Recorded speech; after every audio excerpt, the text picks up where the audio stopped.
What's up everyone, welcome back or welcome to it. In today's video, I'm just going to be jumping into 5 reasons why you need a 50mm lens.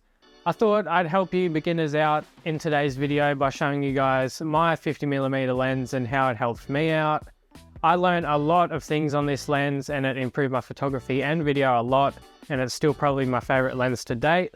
So we're just going to jump straight in. So reason number 1 is price. If you're like me, you just spend a heap of money on a brand new camera and you want to get your first lens but don't want to spend a lot of money, the 50mm is typically the cheapest lens that you can get for your camera. I know a lot of different brands like Sony, Canon, Nikon, or Lumix, just like mine, have 50mm lenses that all sit around 150 to 250 bucks here in Australia. Mine is the Lumix G lens. It's a 50mm. It actually says 25 on the lens. This is because I'm shooting on a micro four thirds cropped sensor, which is half a full frame, which is why it says 25 instead of 50. But this was my first lens as well, and I'm so happy I picked it up when I did because I've learned a lot of things on this lens. I got it for about 220 bucks here in Australia, and it's probably be my best purchase. Heading into reason number 2 is the aperture.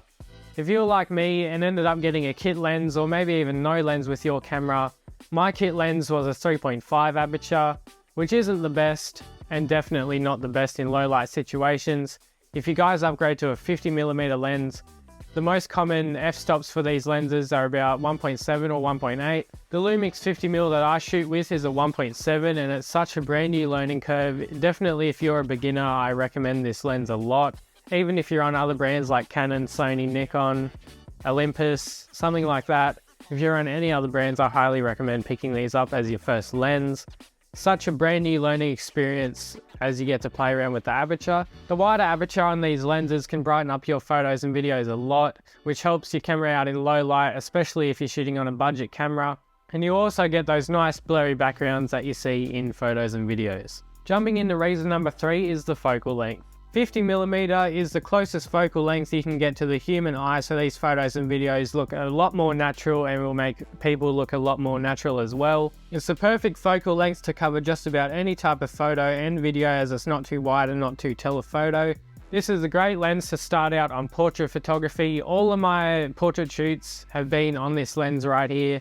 It's great to play around with the aperture, and it's also a great new learning curve, especially if you're a beginner. I highly recommend trying out one of these lenses. You can just get out on the field, start shooting, play around with settings and learn as you go.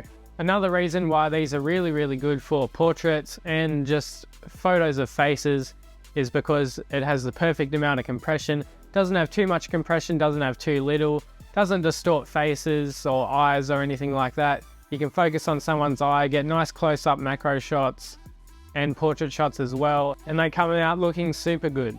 Reason number 4 is size. These lenses are tiny and they're not going to take up too much space at all in your kit. This can really help out if you're just starting out or if you're on a budget.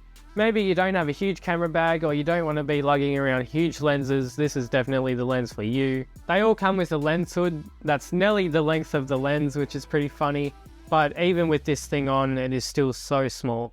Even if you're on a budget or have a small camera bag, these things fit in any bag nicely. Reason number 5 is that it's a prime lens. You might think that these lenses aren't as good just because they don't zoom, but that's simply not the case. Prime lenses are a lot sharper and will end up getting you a lot higher photo and video quality. That's why I recommend these for anyone on a budget camera, because good glass and good lenses can get you the best image quality. If you're looking to get the best photo and video quality for this focal range, I definitely recommend these lenses, as you're not going to get this quality out of a zoom lens. Because I don't know about you, but I would rather a cheaper lens that can do one focal range amazingly than a more expensive zoom lens that covers the whole range but looks like garbage. Just going to give you guys a quick proper look at this lens and how small it really is. These things are tiny and super light as well, considering that the aperture can widen all the way up to 1.7. Such a good investment, and I definitely recommend this to be your first lens, or if you don't have one in your kit already, definitely look at picking one of these up. And that's about it for today's video. I hope you guys have enjoyed this quick little video, 5 reasons why you need a 50mm lens. If you haven't already, definitely pick one of these up. If you guys are looking forward to more videos like this, make sure you subscribe down below, turn on post notifications. I've got videos coming out every single Friday at 7 PM. So make sure those notifications are on so you don't miss them.